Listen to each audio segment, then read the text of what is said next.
Hi, AP Stats students. You may be wondering how you did on the US exam last week. And so here I've got the answer key as written by me for the 6 questions that you took on the AP test. I'll be explaining what the College Board would be expecting from you. And hopefully you can figure out how you did, and I hope you all got fives. So let's look at the first question. So the first question gave us two distributions of the mileage in MPG from 100 cars from two different countries. And they gave us two box plots, one representing each country, the sample of 100 cars from each country. And part A asked you to compare the distributions. So when you're asked to compare the distributions, you are asked to compare the shape, the center, the spread. Make sure you put your answer in context, and then also mention if there are any outliers. And you have to make sure you compare those things. So explicitly comparing between the countries is important. So this would be a model answer. The distribution of gas mileage for the sample of cars manufactured in country A is skewed right compared to the distribution of gas mileage for the sample of cars manufactured in country B, which is skewed slightly left. So far we've taken care of talking about the shape, skewed right and skewed left, and also put it in context. Notice how we talked about the distribution of gas mileage for the samples of cars, put it right in the same wording as the problem, which is always a good idea. So we still need to check off center, spread, and context. So next we got center. The median of the sample for country A is less than the median of the sample for country B, with the median of A being 18, the median of country B being 32. So you explicitly have to compare them. You can't just list out the 18 and the 32. You need to say that A is less than B. In terms of spread, an easy thing to talk about is the range. Country A has a range of 24. Country B has a range of 22. Those are roughly the same. We just subtract the high value minus the low value. And then we talk about outliers briefly. Country A has one, country B does not. So they're going to be expecting all of that. And again, an explicit comparison for each of those things, not just to list what it is for A and B, but to compare them. All right, for part B, it asks, um, would you expect the mean for country A to be greater than 18, less than 18, or equal to 18? And the important thing here is to notice that country A has a median of 18 and it's skewed to the right. And hopefully you remembered that distributions that are skewed to the right tend to have means that are greater than the median. So here, the mean is going to be greater than the median because the median is 18 and the distribution is skewed to the right. And then for C, two different questions. If we combined the two countries together to have a random sample of 200 cars, what would the range of the combined data set be? And then what's a possible value for the median? So for the range, the range would be 26 mpg. We know that because the highest of all of the 200 cars is this car that's 40. The lowest is 14. You just subtract those. Again, it says justify your answer, so you need to explain that. And then for the second part, a possible value of the median, the value they'd be looking for is 24. And here's how we get this one. If we look at country A, we notice that 3/4 of the cars are 24 or less. This 24 is the third quartile for country A, but then for country B, it's the first quartile. Only 25% or 25 cars are less than that.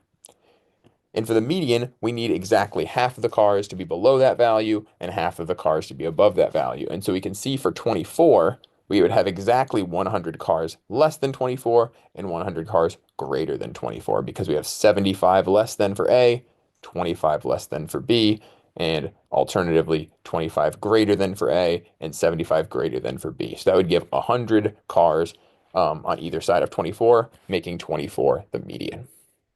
So that's what you should have had for number one. Moving on to number two. Number two was about sampling. We had a farmer's house that's next to a cabbage field with a river on the other side of the field. And the farmer was concerned about aphids, tiny insects that are feeding on the plants. And it talks about some different sampling methods and which one would be best and how he might carry out those methods. So Part A asks whether the first sampling method, which is just to select region 3, which is closest to the farmer's house, if that's an appropriate sampling method. And hopefully you said no, right? This is definitely not appropriate. And why is that? Well, it's a convenient sample, first of all. It's the closest to his house, so it's the easiest to get there. So I'm guessing they're expecting you to use that term convenience sample. But you also need to talk about how it's not representative of the population of plots. The farmer assumes that distance from the river is important in the number of aphids on the plants.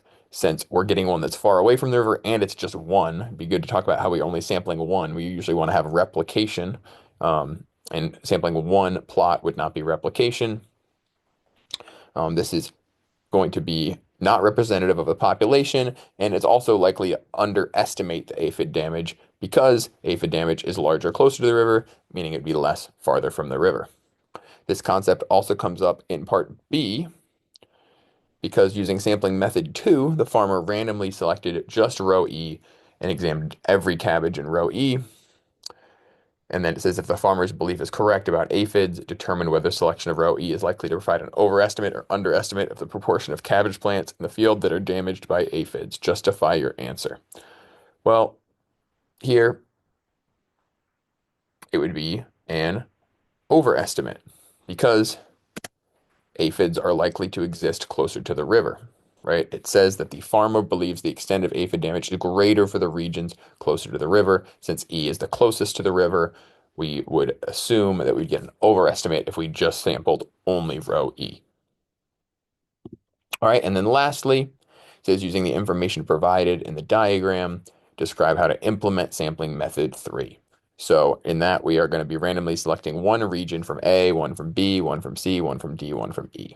And so usually the best way to do this is to use a random number generator. And we're just going to generate one random integer between 1 and 5, then one random integer between 6 and 10. Same for row E, row D, row E. And then those 5 integers selected are going to represent the 5 regions selected for the sample. This would be considered a stratified random sample, although it doesn't ask about that. All right, on to number 3. We have a manager at a restaurant that has a playlist of songs that are going to be playing. Got the country songs, the pop songs, the rock songs, and the jazz songs. So here it only ends up asking about rock songs throughout the problem. So really the important thing to see here is that there's 100 rock songs and 900 non-rock songs. The fact that it's country, pop, and jazz is completely irrelevant.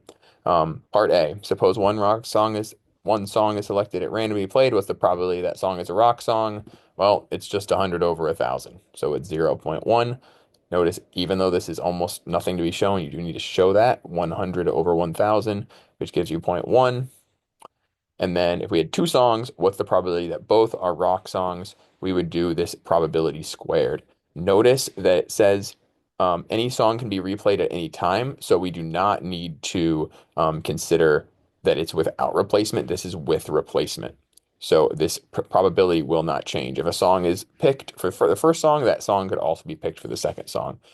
These are independent events, so we just multiply their probabilities together and get 0.01. All right, for B, we are sampling 20 songs. Any song can be replayed at any time still. How many rock songs will be played out of the 20? What type of random variable is this? Hopefully, you saw that this is a binomial random variable. So we have a random variable that's the number of rock songs to be played. It's a binomial random variable with a distribution of n equals 20, probability of success of 0.1. And then the expected value of a random variable is just 20 times 0.1. This is something that's on your formula sheet. 20 times 0.1 is 2 rock songs.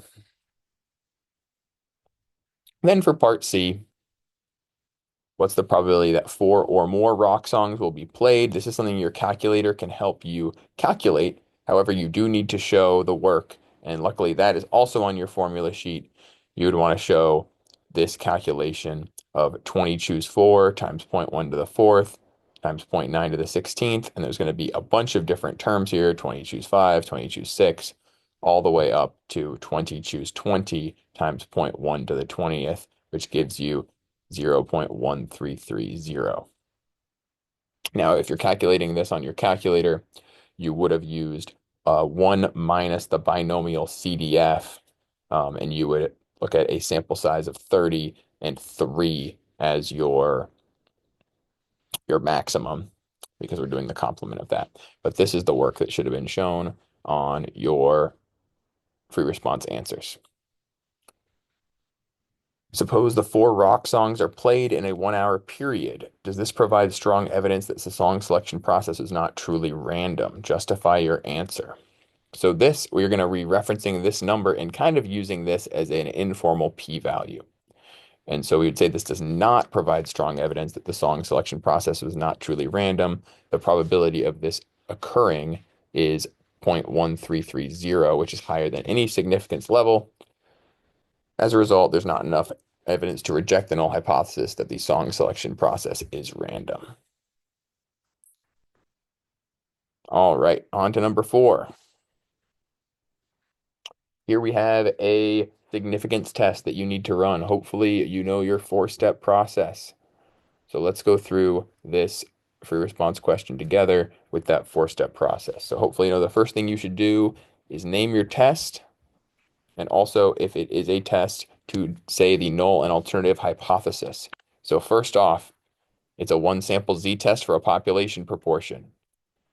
The null hypothesis is the population proportion is equal to 0.22.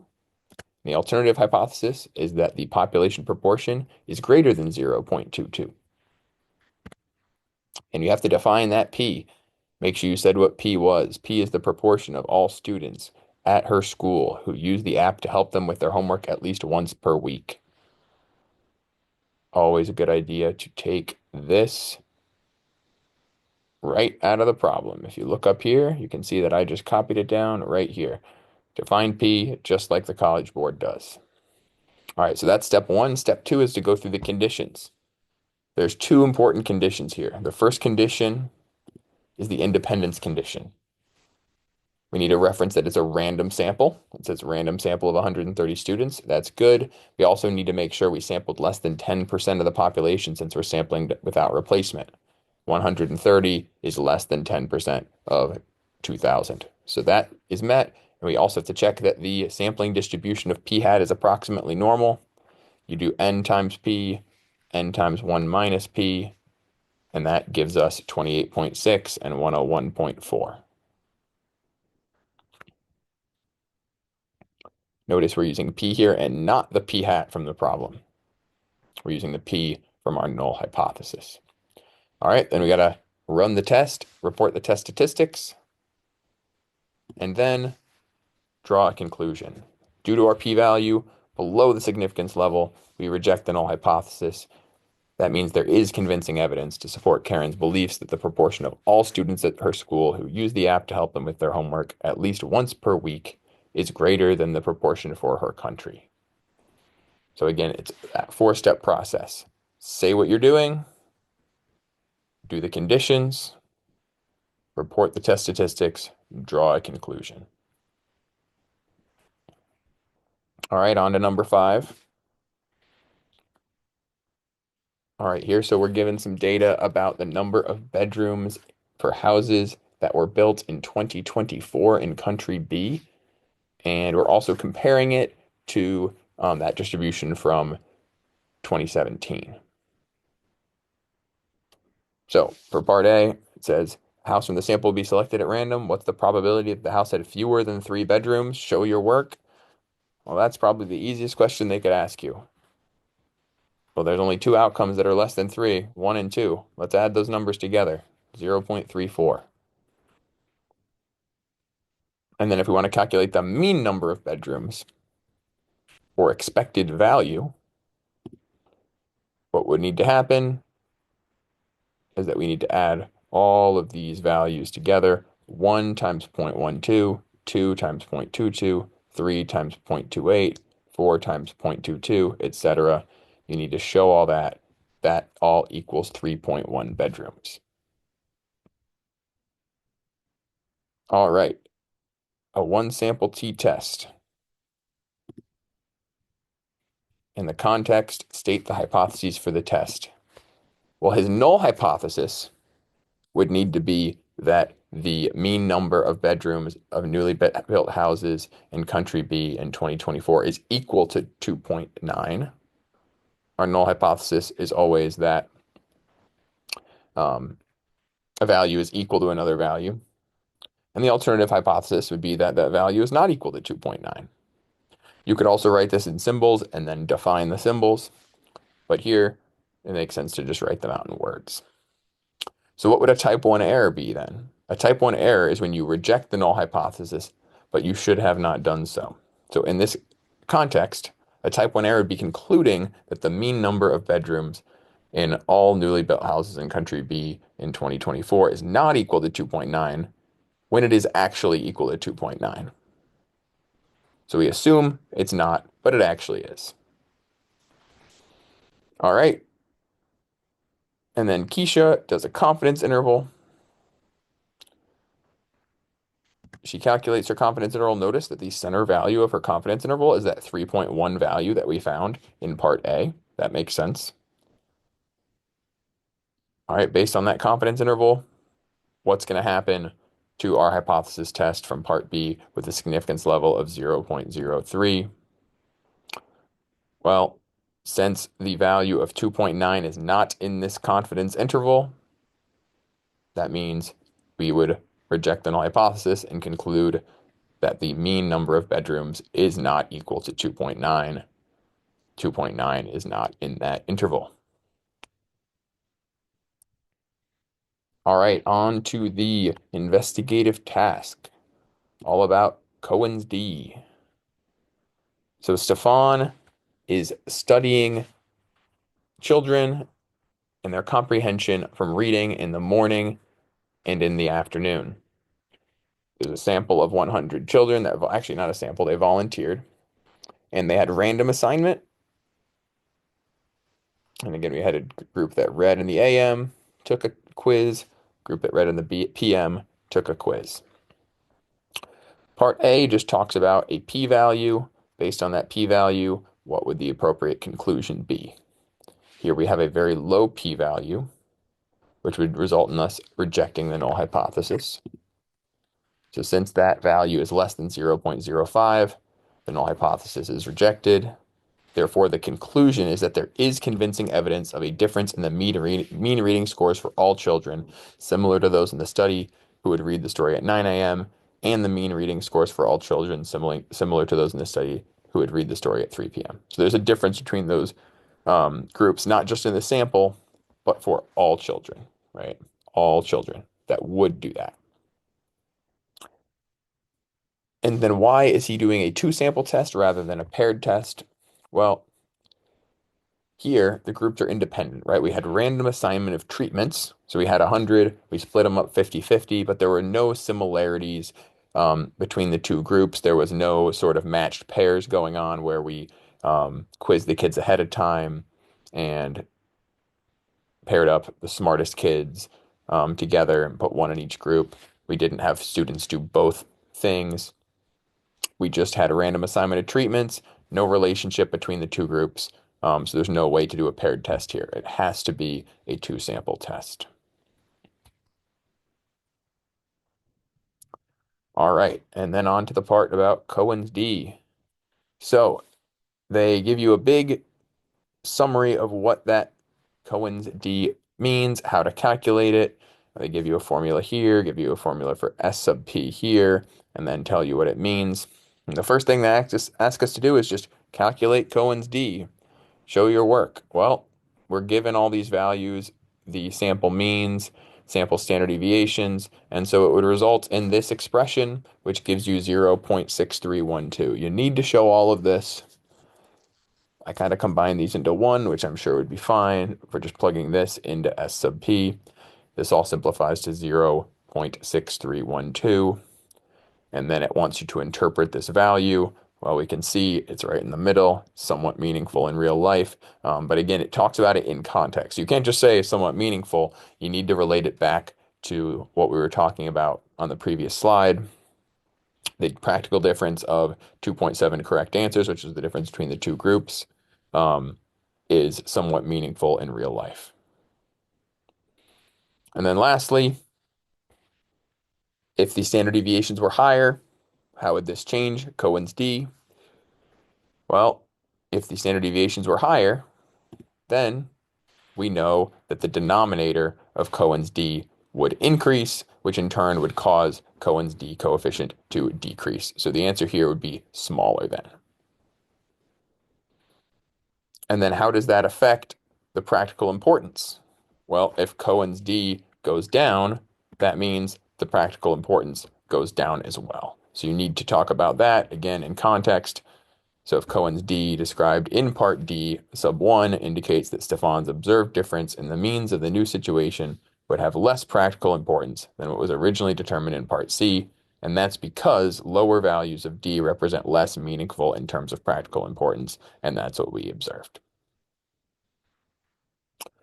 All right, I hope this was helpful to you, and you now have a better idea of how you did. If you like the video, please subscribe. We're just starting up on this channel, and I would love to help you with your math courses in the future.